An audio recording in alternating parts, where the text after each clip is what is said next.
আসসালামু আলাইকুম ওয়া রাহমাতুল্লাহ। আন্তর্জাতিক শিরোনামে আজকে যা যা থাকছে।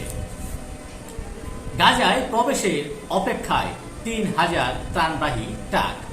গাজায় অন্তত ১০ লাখ শিশু ত্রাণের উপর নির্ভরশীল।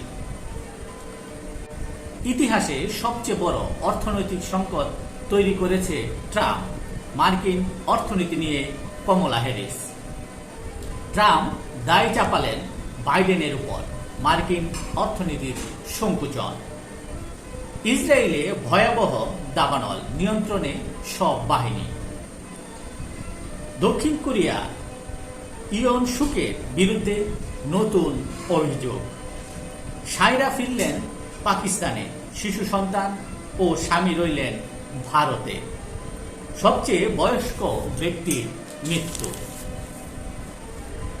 আশা করি আপনাদের ভালোই লেগেছে।